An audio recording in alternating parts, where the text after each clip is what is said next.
বিশেষ কাৰণত তাৰ বাবে আমি দুখিত আৰু আপোনালোকৰ ক্ষমা কৰিছোঁ। এতিয়া মই আমাৰ ইনষ্টিটিউটৰ সঞ্চালক শ্ৰীমতী ডৰিন হাজৰিকাক মঞ্চলৈ আহি পেলাই তোমালোকক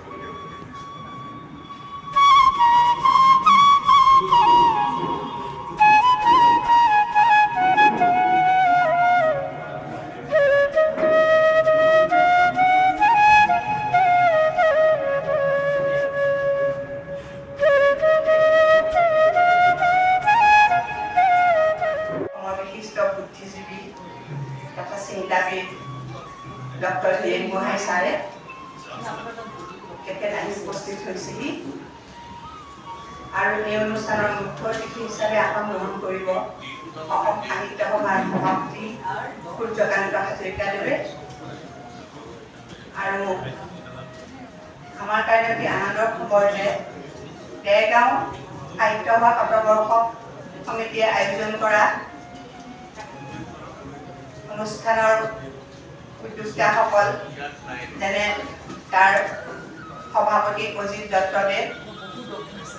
আৰু নুৰুল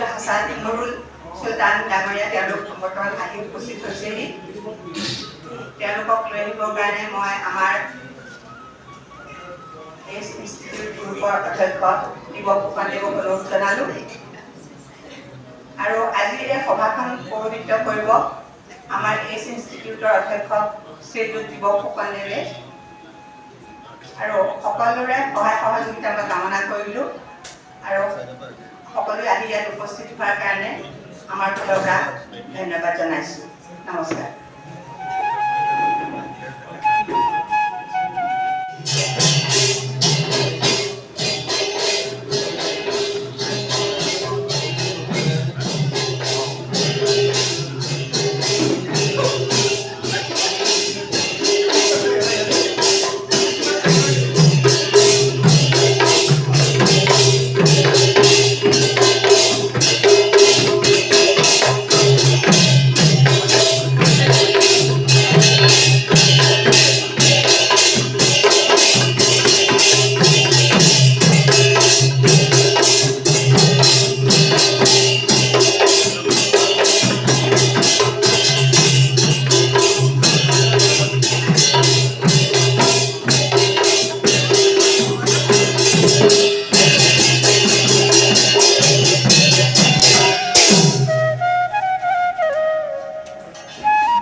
উৎসুকতা হ'ব পাৰে যে আমি যিটো আদৰণি পৰ্ব কৰিছোঁ তাৰ কথাটো কি আপোনালোকে নিশ্চয় জানে যে অসমৰ এটা অন্যতম জনগোষ্ঠী হৈছে বিষ্ণুপ্ৰিয়া মণিপুৰীসকল আৰু অসমৰ যিটো সাংস্কৃতিক ভাষিক অন্যান্য ক্ষেত্ৰত তেখেতসকলৰ অৱদান বহুতখিনি আছে আৰু এইচ ইনষ্টিটিউটে 2002 চনত স্থাপন হোৱাৰ পিছৰে পৰা আমি এটা নীতি লৈছিলোঁ যে অসমত যিমানবোৰ জনগোষ্ঠী আছে বিশেষকৈ প্ৰান্তীয় জনগোষ্ঠী মাৰ্জিনেল যিমানবোৰ কমিউনিটি আছে তেওঁলোকক আমি যিমান পাৰোঁ তেওঁলোকক প্ৰমোট কৰিবলৈ প্ৰমোট কৰাটো আমাৰ সাধ্যৰ বাহিৰত তেওঁলোকে নিজেই নিজৰ কীৰ্তিৰে জ্যোতিষ্মান কিন্তু আমি চেষ্টা কৰিম যাতে বাকীসকল মেইন ষ্ট্ৰীমৰ মানুহেও যাতে তেওঁলোকৰ বিষয়ে জানে বাকী আমাৰ বড়োসকলক জানে মিচিং ৰাভা তিৱাসকলক জানেই কিন্তু ধৰক বিষ্ণুপ্ৰিয়া মণিপুৰীসকলৰ বিষয়ে বৰ বিশেষ নাজানে তেওঁলোক ইচ্ছুকত আছে আৰু ঠিক তেনেকৈ আপোনালোকে জানি আচৰিত হ'ব যে অসমত এটা জনগোষ্ঠী আছে যিটো জনগোষ্ঠীৰ নাম হৈছে বেইটে ইয়াত থকা বহুতে হয়তো জানিবও পাৰে নাজানিবও পাৰে যে বেইটে জনগোষ্ঠীটোৰ জনসংখ্যা হৈছে মাত্ৰ 25,000 কিন্তু এইচ ইনষ্টিটিউটে সময়ে সময়ে এই ধৰণৰ জনগোষ্ঠীবোৰ আমি বেইটে জনগোষ্ঠী হাজং জনগোষ্ঠী তেওঁলোককো আমি সন্মুখলৈ আনিবলৈ চেষ্টা কৰি আহিছোঁ আৰু 2014 চনত যদিও আমি এটা শিক্ষাসদী একাডেমিক ইনষ্টিটিউশ্যন 2014 চনত আমি অসমত প্ৰথমবাৰৰ আমি অতি বিনয়েৰে সৈতে দাবী কৰিব পাৰোঁ যে ৰেচিডেঞ্চিয়েল আৱাসিক বিহু নৃত্যৰ আমি এটা কৰ্মশালা আয়োজন কৰিছিলোঁ আৰু সেই কৰ্মশালাটোত অকল বিহুৱেই নহয় বাকী জনগোষ্ঠীসকলৰ তেওঁলোকে বিহু যি ধৰণে তেওঁলোকে পৰিৱেশন কৰে ধৰক বড়োসকলৰ বিহু অকণমান বেলেগ ধৰণৰ তিৱাসকলৰ হাজংসকলৰ বিহু আছে ত্ৰিপুৰাতো বিহু চলে বিচু বুলি কয় সেই গোটেইখিনিকে আমি প্ৰজেক্ট কৰিবলৈ চেষ্টা কৰিছোঁ গতিকে সেইকাৰণে আজি আমি ইয়ালৈ আমাৰ আমন্ত্ৰণ ক্ৰমে বিষ্ণুপ্ৰিয়া মণিপুৰীসকলৰ এটা অন্যতম কলা সাংস্কৃতিক কেন্দ্ৰ গোকুলানন্দ গীতিস্বামী কলাকৃষ্টি কেন্দ্ৰই আমাক সহযোগ কৰিছে এই হিচাপতে মই তেওঁলোকক আন্তৰিক ধন্যবাদ জ্ঞাপন কৰিছোঁ এতিয়া মই মূল সভাৰ কামলৈ আগবাঢ়িছোঁ এতিয়া আছে আদৰণি পৰ্ব আদৰণি এতিয়া দুৰুল চুলতান তেখেত হৈছে দেৰগাঁও সাহিত্য সভাৰ শতবৰ্ষ উদযাপন সমিতিৰ সভাপতি তেখেতক এখন গামোচাৰে বিষ্ণুপ্ৰিয়া গামোচাৰে সম্বৰ্ধনা জনাব লক্ষ্মী ৰাণী সিনহাই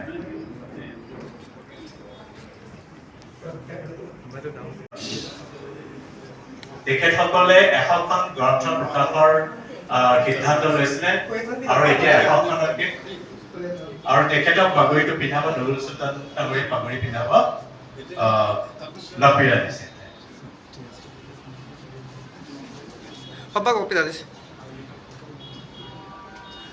এতিয়া মই ৰামচেনা সিনহাক আহ্বান জনাইছো আমাৰ ইয়াত উপস্থিত আছে বিশিষ্ট সাংবাদিক উপস্থিত আছে তেখেত হৈছে শ্ৰীযুত জয়কান্ত শৰ্মা তেখেত আসাম ট্ৰিবিউন গ্ৰুপত তেখেতে কাৰ্যনিৰ্বাহ কৰিছিলে আৰু তেখেতে হৈছে প্ৰথমগৰাকী ব্যক্তি যি ৮০ দশকত স্বৰ্গীয় লক্ষ্মীনাথ ফুকন ডাঙৰীয়াৰ স্মৃতি প্ৰথম স্মৃতি সভাখন আয়োজন কৰিছিলে তেখেত হৈছে জয়কান্ত শৰ্মা ডাঙৰীয়া তেখেতক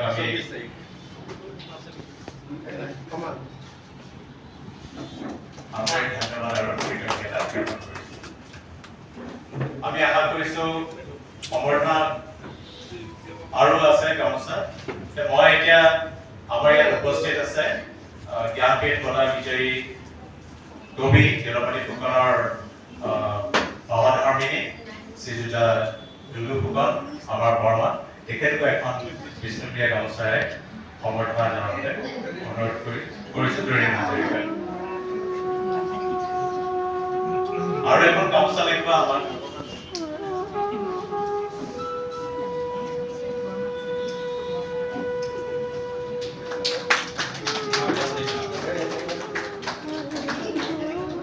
এতিয়া মই আমাৰ ইয়াত উপস্থিত আছে শ্ৰীযুতা ৰাণী গোহাঁই বাইদেউ তেখেতক মই ববিতা সিনহা এখন বিষ্ণুপ্ৰিয়া গামোচাৰে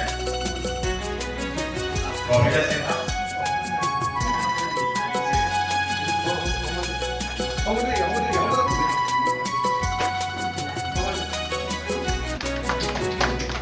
আজিকাৰ পুণ্যতিথি মহামিলনৰ শঙ্খ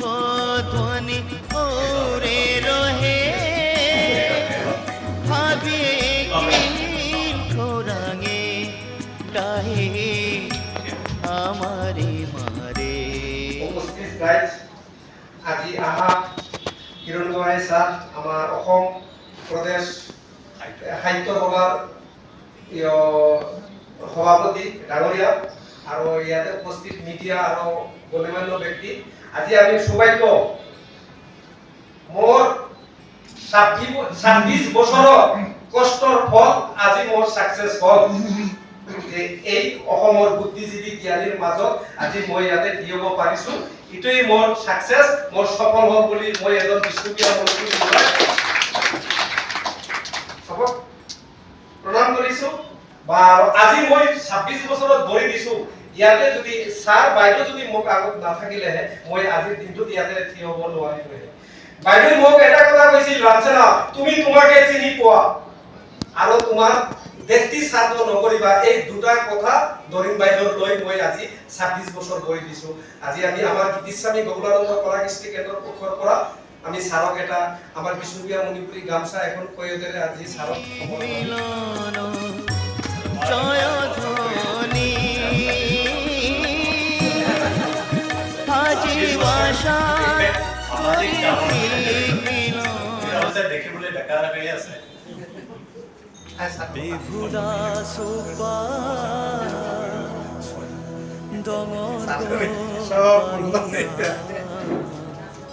জীবন ধ্বংস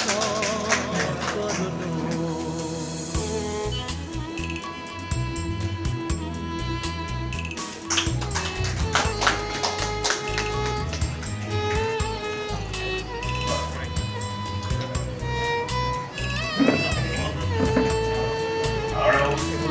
নুৰুল চুলতান ডাঙৰীয়াই ছাৰক এখন গামোচাৰে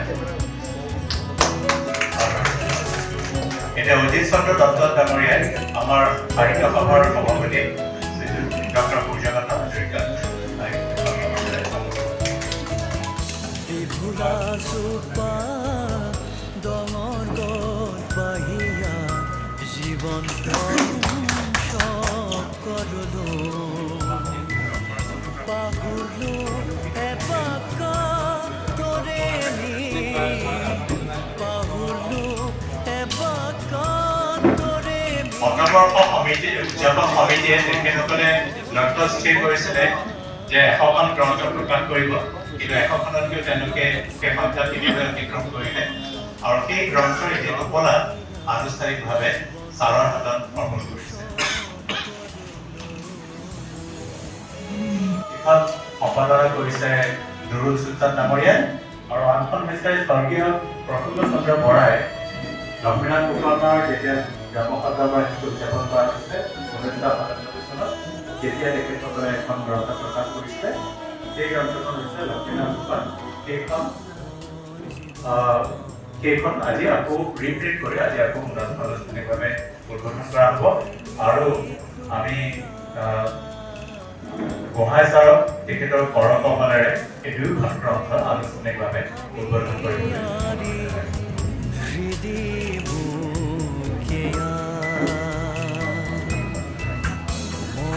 জীৱন যতয়াৰি ধচুৰি দি লোকেয়া পানীৰ মা বাহৈনো হাবিয়াৰি হৃদি মুকেয়া এবুজু পেয়া হরনা পেরু এবুজু পেয়া হরনা পেরু মিতো খেলা বিভুলা সোপা দঙত পাহিয়া জীবন্ত সব করলো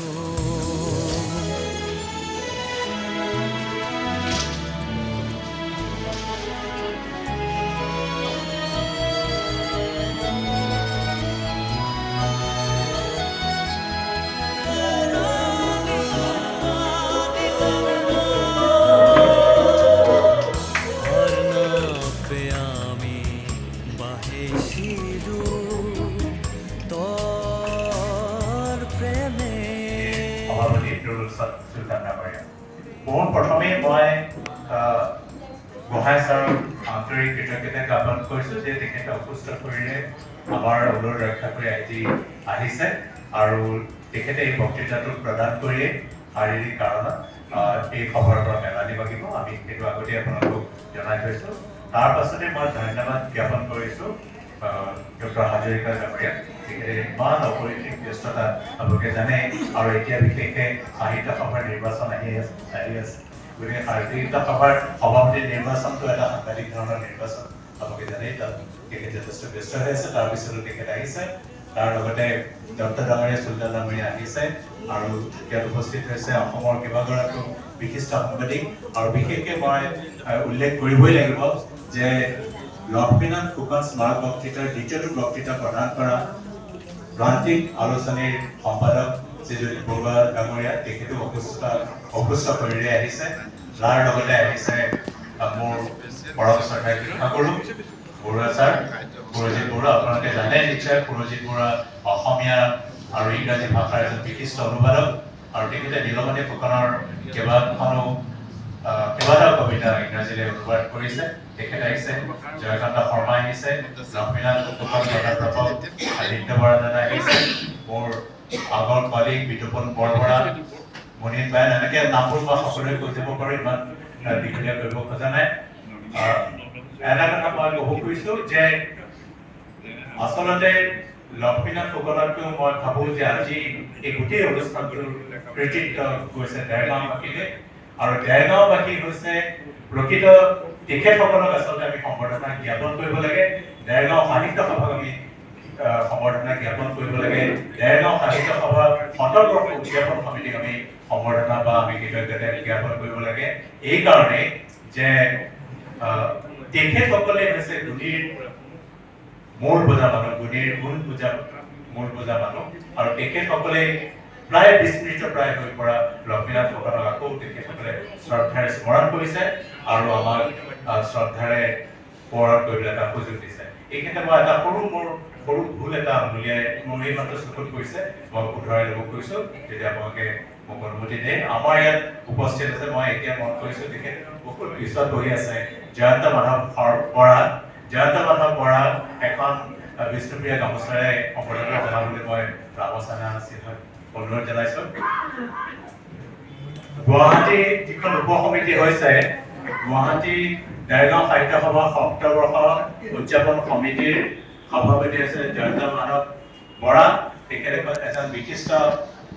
লেখক, তেখেত সাহিত্য একাডেমী বঁটা প্ৰাপক, তেখেতে অপৰিসীম ব্যস্ততাৰ মাজতে ইয়াত উপস্থিত হৈছেহি। আৰু তাৰ লগতে ইয়াত উপস্থিত আছে এই গুৱাহাটী মহানগৰ সমিতিৰ সাধাৰণ সম্পাদক বিতুপন বৰবৰাকো মই এখন গামোচাৰে সম্বৰ্ধনা জনাবলৈ ৰামচানা সিনহাক অনুৰোধ জনাইছোঁ।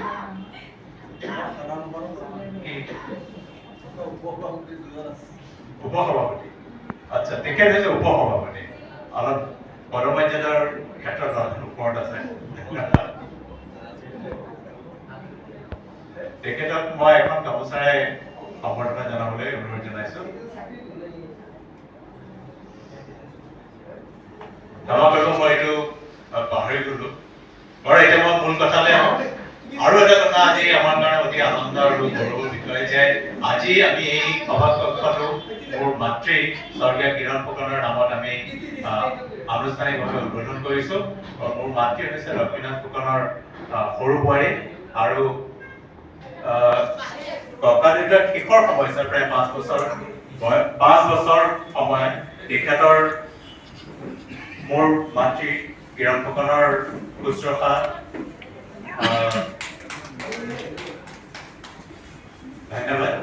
শুশ্ৰূষাত তেখেত আছিলে, আৰু অন্তিম